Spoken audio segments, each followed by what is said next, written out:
nakitegeera era nenkikakasa nti omuntu asobola bulungi nnyo okugenda e Makkah nga si mugagga nga mwavu, n'omugagga asobola n'omwavu asobola. Kiri ku ggwe kuwaayo nniyayo n'ogamba nti kino ekintu nkyagala.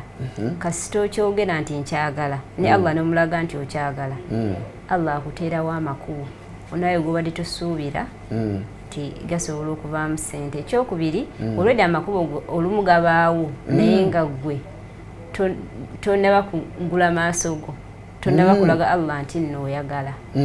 Naye kasita Allah omulaga nti oyagala, gwe nnyini amakubo ate gwakugiramu ssente n'ogenda. Osobola okutandika mpola mpola, osobola okutandika n'emitwalo 10, 20, 30 n'oweza ssente zigenda wa e Makkah. Nze nyina waliwo agenda mu December muganda wange mulenzi yakamala campus yamaze last year bano aba graduating. Omulimu gwo gwasoose, his first job agenda ku umrah mu December. Naye his first salary ne salary teweza nakakadde, naye agenda mu umrah mu December. Sitegedde kiddemu muganda wange muto wange ya graduating last year. Omulimu gwo gwasoose okukola tegweza nakakadde, naye asonda ssente era biggest portion yamaze ogisasula, agenda mu December inshallah. Allah mwogere obulungi era. Amina. So buli muntu asobola okugenda. Alhamdulillah. Kati yongera okuwa muntu ali awo ayina byakola magezi akoze atya kusavinga kuba abantu zimba ennyumba, sente ziva mu banka, abantu gule moroka, sente ziva mu banka. Wino musingana ngo omuntu asavinze okumala ebbanga weriti nagula kaporoti nagula tuwe ku magezi mu ngeri omuntu ayinza osavingamu akala okugenda e Makkah ne Madina oba kisoboka singa nsika paani nkola n'emirimu gyenkola gyawansi oba nsobola okugenda e Makkah ne Madina biizinillah. Kisobokera ddala omuntu oba osiika paani oba olina akaduuka ako ku kyalo oba otunda amanda, kyonna kyokola Allah asobola okusaasiriramu n'osavinga n'ogenda e Makkah. Buli kintu okiwa priority. N'omuntu asavinga atunda paani oba avuga boda asobola osavinga n'agula poloti kubanga aba akiwadde priority. Naye n'ekyo ogenda e Makkah okiwa priority nti nsobola njagala okugenda e Makkah kikulu kubanga kikulu nnyo nga seeka wakugamba bakyogera bonna nti tewali agenda Makkah n'asigala kyekimu. Osobola okugula poloti eyo n'osigala ng'ogirina naye n'otakyuka nnyo, naye ate ogenda e Makkah ate ebintu bikyuka nnyo bikyuka nnyo. So nze kyensobola okugamba omuntu nti avuga boda asiika paani asiika mugo asobola okugenda e Makkah. Kyolina okukola osobola okutandika okusavinga mpola mpola. Osobola okusavingira ewaka, osobola okusavinga bw'oba osobola okujjanga mu tawakkal n'otandika okuteekayo z'otaddeyo $20, $30 kubanga risk ebeerawo okusavingira ewaka oba okusavinga mu banka nga it's personal. Ebizibu bijja, that is a fact of life. Ebizibu bibaawo, omwana yalwadde ate school fees, naye sente oba ozeggyeko n'ozitwalanga mu tawakkal omanya nti nno ezo zikoze eki zivuddewo naye ate ng'ate zivuddewo naye ng'ate weeziri zigenda zeeyongerako kyofuna ng'oteekako kyofuna ng'oteekako. Allah akusaasira ogenda olaba nga sente zikoze eki ziweze. Yesebo. Alhamdulillah. Magezi mugawulidde muzaana agambye nti gula wa account Tawakkal Travels tandika okussaayo mpola. Abantu bazze ne baŋŋamba bawerako weekend nga niyo kimanyi singa natandika luli lwaŋŋamba andibadde essaawa zino nziwezezza. Okimanyi ti ssente k'omusiŋŋaano oli n'akwata $50 n'agawaayo ku mukolo gwa gundi, n'akwata akadde n'akola ki n'akawaayo, n'akwata $7,000 n'akola ki, si kibi situgaana, n'akwata sente. Ogenda okulaba nga omwezi kumugokka awadde obukadde 4 3 omwezi gutya nga ezo zigenze mu bantu ba mikolo balina nsonga okuyamba abantu baffe kirungi, which has no problem. Tegeti ne kati na kino kiteeke mu ebyo ebiringa ugamba sense of urgency nti kizibu kyetaaga kumala nogende Makkah this year. Hajati rahmakali bala tusomesa nagamba nti owandiika mu affirmative ugamba nti I have gone to Hajj this year. Affirmative tongue eyo I have gone to Hajj this year. Olulimi lutonzi. Olulimi olwo nti mali hijja njikoze omwaka ki guno 2023. I have gone to Hijja this year 2024. Uno mwaka nkoze hijja. Nenga tulina wadde ki? Ekikumi. Ogere bigambo yatugamba yatuuka time ogenda Makkah ebula wiki 2 era nakusaayo wadde 10. Naye sente nazikwata zonna oluvannyuma si mulundi gumu naku nawayitawo lumu nakwate nawayita olulala nakola ki nawayita olulala nakola ki kana ng'agenze luddawa Makkah atambudde bulungi first class treatment ya Tawakkal Travels. Hajati omuntu agende Makkah afunamu biki? Ekisooka nga ng'oggyeko nti n'omuntu Allah amugulirawo bino ebyensi ekisookera ddala gwe ng'omuntu ku akawunti ye wa Allah abakkiriza hijjayo ekisooka oba osangiddwako amazambi. Ekyokubiri esswala gy'obadde osaala wano esswala emu eri osaala esswala n'ofunamu emitwalo 10 ng'oli ku Kaaba. Bw'okifumiitirizaamu bw'otakifumiitirizaamu olabanga ekya bulijjo naye bw'otulawo n'ogamba nali nsaddeko esswala ng'ezitowa emitwalo 10 oba osaabusabye Allah ya Allah nkusaba okkiriza hijja yange kubanga Allah ne waba takuwadde birala ng'akkiriza esswala ezo ze wasaalirayo oba omazeeyo naku 10 ku Kaaba ng'osaala esswala 5 osaddeko ne sunna ezitowa emitwalo 10 seeka ekyo era ekyo nkifumiitirizaako nnyo nze nga yagenda e Makkah kubanga mbangamba kituufu baseka kye bayogera tosobola kusigala kyekimu kubanga nasaalako esswala etali esukka mu emu esukka mu 2 esukka mu 3 nga zizitowa emitwalo 10 ate ndo nabyaga nti esinga emitwalo 10. N'ogenda e Madina n'osaala n'oyitako awo ng'okimanyi Prophet sallallahu alaihi wasallam yeebase wali n'omuwasalaamu n'osaala esswala ng'ezitowa emirundi 10. Ekyo kikulu nnyo. Nze bwe nkifumiitirizaako ekyo kyokka ndaba nga omuntu kiba kirina omumumalira mu ngeri ya ibaada aba alina kyakoze nti kubanga Mungu subhanahu wa ta'ala bamuwadde engeri gyeyerekereza ssente naye Allah niye akulaga value for money. Value for money. Value for time. Value for each and everything byobolese Allah n'akuwa masha Allah ta'ala. Ekirala financially situation y'ewaka mu baana kuba nze nyina omwana naye nga sinabagenda Makkah mwana muto. Olina omwana olina abaana? Nyina omwana nga sinabagenda Makkah era agamba yagala kubeera policeman. Nga tonabagenda Makkah? Nga kyagala nnyo nga yagala kubeera policeman. Naye we nava e Makkah ne mugamba nagenze e Makkah namuleetera omusaala naye okuva olwo yaŋŋamba yagala kubeera simanyi bankubira bukubizi ku ssomero nga baŋŋamba nti ayagala kubeera sheikh. Akiddingana enkya n'eggulu paka kati agamba kimu njagala kubeera sheikh era yaŋŋamba mami njagala ontwala e Mecca bampite haji. Mu myaka egyo agala kugenda wa Makkah bamuyitaani haji agala kubeera seeka. Mu myaka egyo alina emyaka emeka? 6. Emyaka 6. Era ne ku ssomero bwe navaayo ne ku ssomero ne baŋŋamba Abdulrahim ennaku zino yakyuka nnyo ali so focused ebintu by'eddiini abyagala nnyo ebintu by'omu kilasi abyagala nnyo era emirundi mingi abeera ajja n'aŋŋamba nti mami seeka yaŋŋambye I am the best in adhan, I am the best in mu kukola ikaama okitegeera nga buli kimu kyonna kati ali best era niye awulira ng'akyeyagaliramu. He's so proud he wants to be a sheikh which was so yayagala kubeera policeman.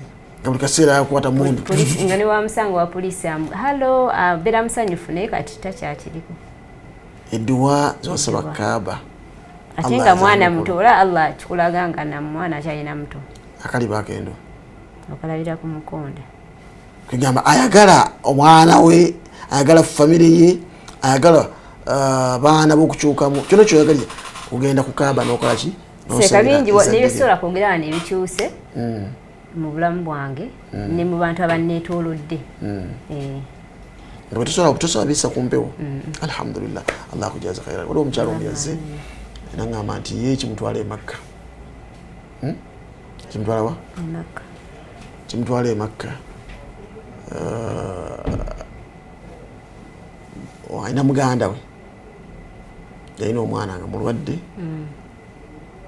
ng'ekyokubiri ayina effujjo ababa akola biki buli kimu kyonna kibeera kiki ku ssomero buli kazambi yenena asibuka ku ye naye olina n'agenda e Makka muganda wabeera Germany n'asabira omwana amaze emyaka 3 tasoma anywa njaga abeera ku street akola bamalaaya mwana muto myaka mito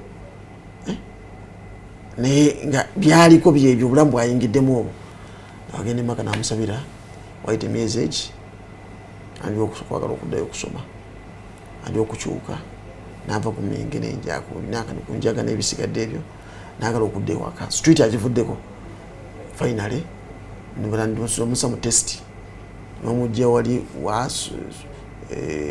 mutondwe ajje wana asome kusoma natete muzirimu n'atambulangawo taamu yasooka n'akolako taamu eyokubiri ngalaga nti aimprovinga mwaka kugenda okugwako namuleta ekyaddondo ss yokana bamwadde n'oba prefect olwaliro wenjogerera ali German yagenda kusoma masters naye musajja munywevu naye nga embeera gyeyitamu si nyangu so ekaaba terimba yabadde agamba nti kaaba terimba nti ekintwala e Makka yabadde agenda sasula sente for January umra nga ekintwala e Makka kino nakino nambe ensonga zinyingi kaaba terimba obubaka bwaffe obusembayo omuntu lwaki wagenda e Makka ajati katuyogera omuntu lwaki obudde bwaffe agenzeeko ne program ezoose naye omuntu lwaki yandiganze e Makka n'atamanyi Tawakkal Travels mu byonna ebitongole 5 close to 6 lwaki omuntu yantambula ne Tawakkal Travels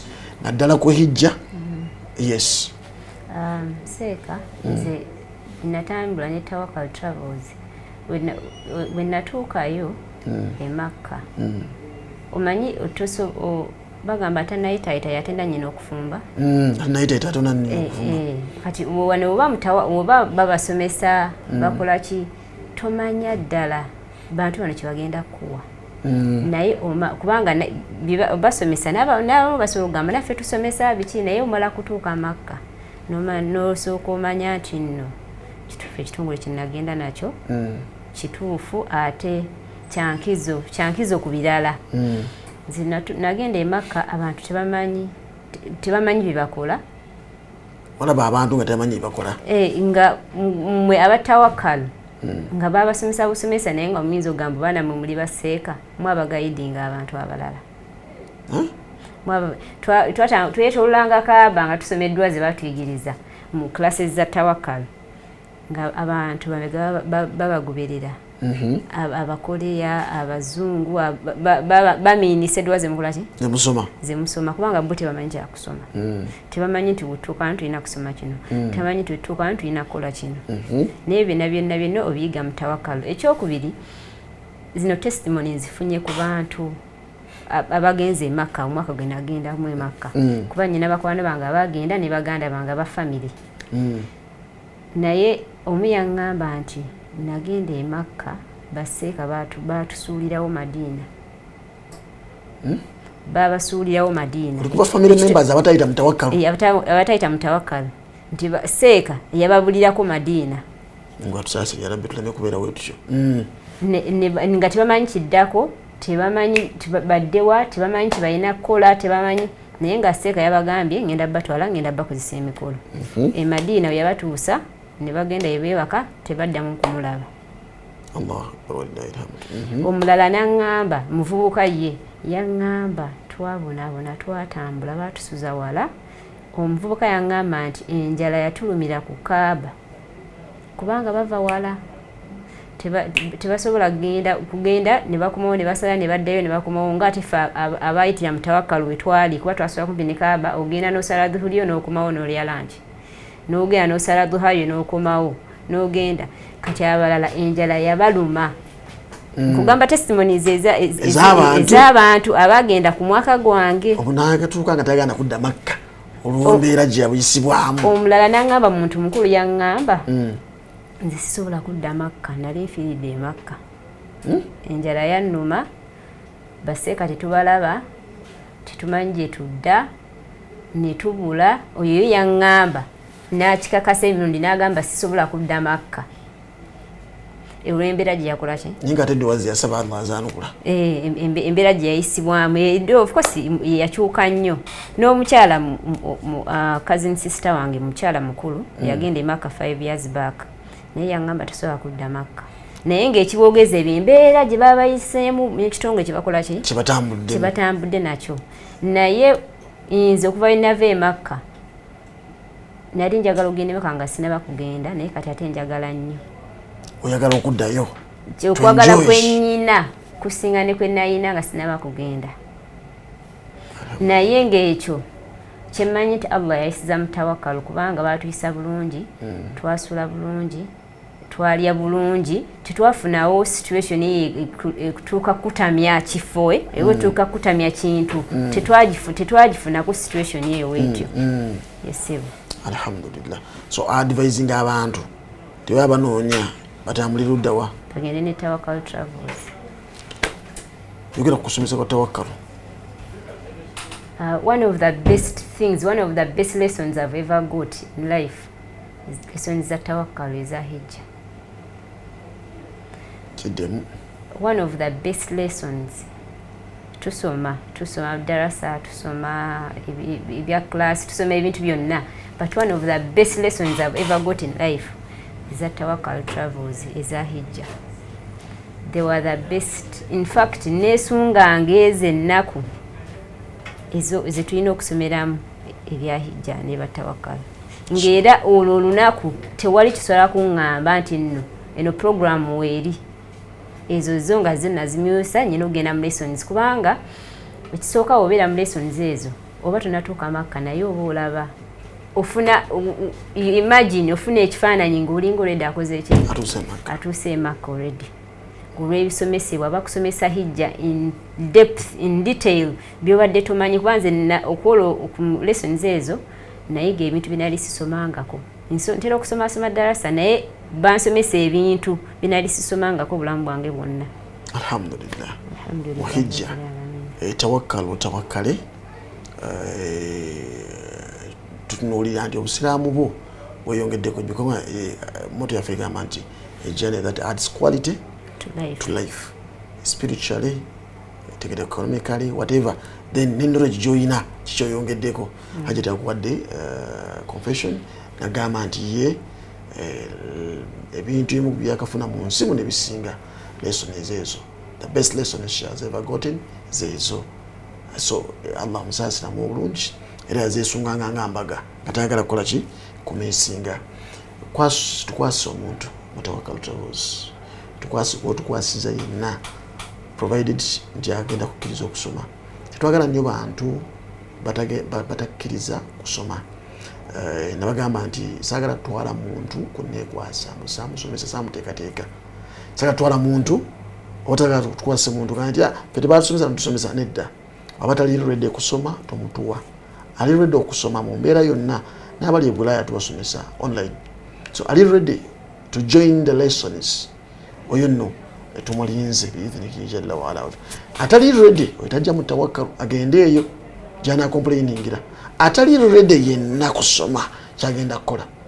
Please don't dare come to Tawakkal. Sebagobi nenga twagala nnyo omuntu mu preparinga nomu ekigwanidde because we know what this means. Twagala kukubanjawulo na kubuuzibwa maaso g'ekitiibwa Allah subhanahu wa ta'ala. Tugenda kubuuzibwa nosibya kujja ku bujja ssente nakukolako sente no bino byakutwala kusa kukulembera kukola mulimu nabbi sallallahu alaihi wasallam yakola nakwasa Abubakari kulembera abantu ogwo mulimu sunna nene esinga n'ekirevu n'empale mu sunna nene esinga sunna zitukuza olwaleero eyo sunna nene mu sunan eza Nabbi Muhammad sallallahu alaihi wasallam twagala nnyo omuntu gwe tukulembera otwala e Makkah ogenda e Makkah ne Madina ngali compliant nti sijja kusobola nnyo kusoma nnaku bbiri nja sobolako olumu which is okay sijja sobola kujja physically naye tulinayo another arrangement which is okay nga tukola arrangement yaffe ebaawo tusaba Allah akuwamu obulungi owaffe okusomesa kikulu nnyo biidhinihi jalla waala oti asobola tusinga ebibyo biidhinihi jalla waala si tukubiriza n'abatwala abantu abali e Makkah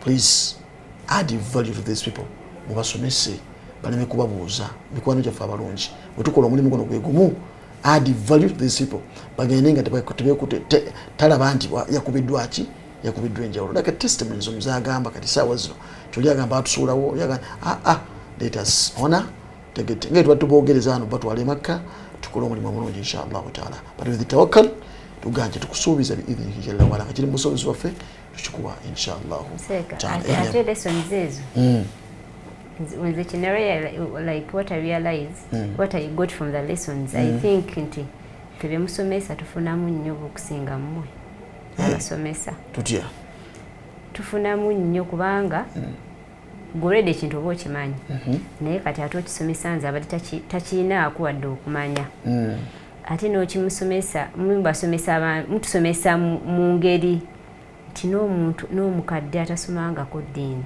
n'omuntu ne new convert ng'omuntu abadde just yakayingira obusiraamu ng'agenda kutegeera ekintu ekyo simanyise kuba wali abasobola okikolanga mu kikola si kuwaana but that's the fact kaddemu okubagambe ekyo waliwo abasobola okikolanga simanyi bawali abasobola oba wali abakikolanga mmwe naye nga kuno si kuwaana njogera mazima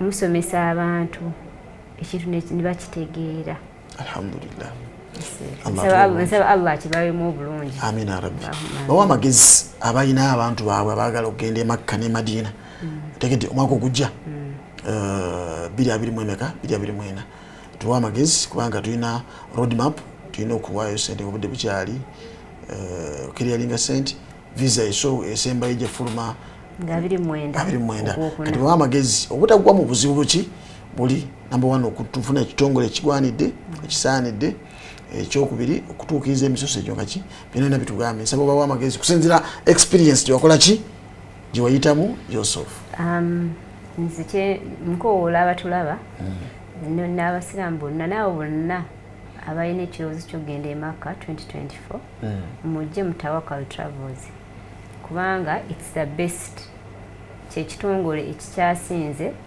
mu bitongole byonna sawa kasimairo ngotunde mu kamera kyekitongole ekikyasinze tolabaawo kati awo kyekitongole ekikyasinze mu bitongole byonna kubanga buli muntu bamufaako personal basoma omuntu mu buntu ne bakuwa attention nga gwe omuntu simanyi ngeri gye bakikolamu naye Allah yakibawa inshallah ekyokubiri mpa abantu amagezi nti hijja eyaggwa ya 2023 twa experiencinga okusoomoozebwa olw'abantu okusasula leeti olw'abantu okusasula mu bitongole ebikyamu sente visa ne zeekyanga visa ne zigaana okufuluma abalala twabaleka tebagenda naye abahijja bureau of Uganda n'abahijja bureau ye Makkah ministry ya hijja ye Makkah ne bavaayo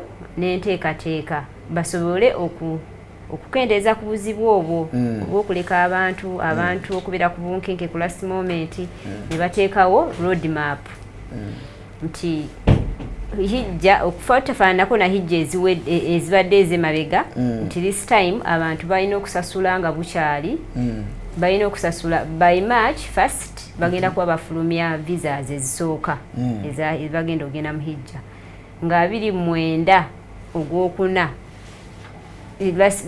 that is when they are going to issue out the last visas nga 29 ogwokuna kiba kitegeeza tujja kugenda muyidi oba mu kisiibo nga tumaliriza nga buli omu alina visa ye mu ngalo sikasiwe kiri nga buli omu alina visa ye tunagenda omaliriza yidi weti wiiki emu eyitewo nga visa bazikulozinga so mbadde nkowoola abantu bonna abalina ekirowoozo abaagala okgenda mu hijja 2024 mujje mutandika okuwaayo ssente mu Tawakkal Travels musobole okufuna visa zammwe mu bwangu basobole obutabasibirayo ekyokubiri nga musasudde ssente zammwe ewantu ewatuufu gyotagenda kwejjusa.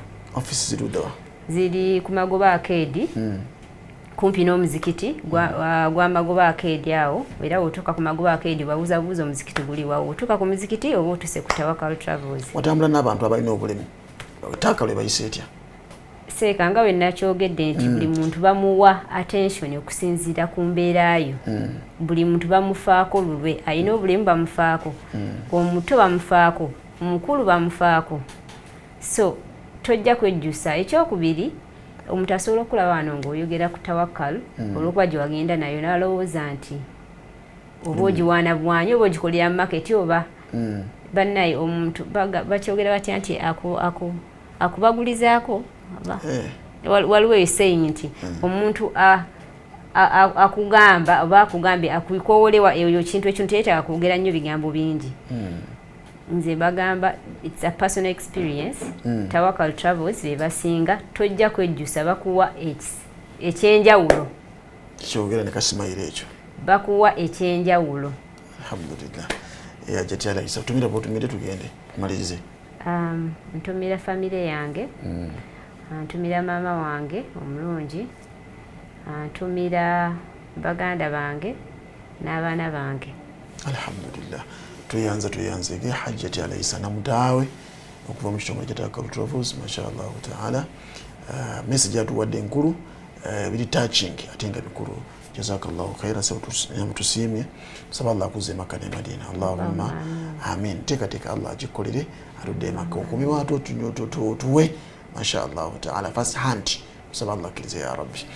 Kwanu kyafa balungi yenna alina gwayagala otwala Makkah obudde bugwayo making sure nti ogenda mu kitongole ekyo kutwala kyoyagala otambulira mu bibiri hijalla wala kyonna kyoyagala otambuliramu ogende wewandiise nga obudde bukyakola ki okyali ayagala okutambula naffe mu Tawakkal Travels ekyebbeeyi kyojja okubanga ofunye ekyo bibiri hijalla wala tambula na Tawakkal Travels ekyebbeeyi tojja okubanga ofunye okuwa maamawo aba Tawakkal Travels ekyebbeeyi kyojja okubanga ofunye okuwa mukyalawo aba Tawakkal Travels. Tegede ekyebbeeyi kyojja okubanga ofunye okuwa omwami wo n'omu aba Tawakkal Travels ekyebbeeyi kyonna obanga ofunye omwami n'omukyala okutambula mwenna mu Tawakkal Travels mwembi nga mutambudde mwembi ekyebbeeyi kyojja okubanga ofunye mu hijja y'omwaka oba mu hijja bibiri hijja wala gwe okubanga owaddeyo omuntu alina obulemu obaani n'omukwasa Tawakkal Travels ekyebbeeyi kyonna obanga ofunye ye muntu akuze emyaka n'omukwasa Tawakkal Travels ekyebbeeyi kyonna obanga ofunye gwe mu hijja eno biidhini hijja wala kwe kubanga age eya wansi ey'omumakkati myaka egy'abatini egy'abavubuka bonna abagala maduwa abagala ki n'oyo agende Makkah for hajj okufuna omwami okufuna ki kyebbeeyi kyanabanga afunye ekyo kutambula na Tawakkal Travels because buli kafo konna bajja kukulaga tujja kusomesa tujja kuteekateeka tujja kukozesa emikolo tujja kukulembera mu nkulembera okubanga esinga okubanga nnungi we are the Tawakkal Travels twesige otawakkale awoka akulu nnyo tawakkal twesige otawakkale otatambula Tawakkal Travels onootambula nani. Assalamu alaikum warahmatullahi wabarakatuh. حسبي ربي جل الله ما في قلبي غير الله نور محمد صلى الله لا إله إلا الله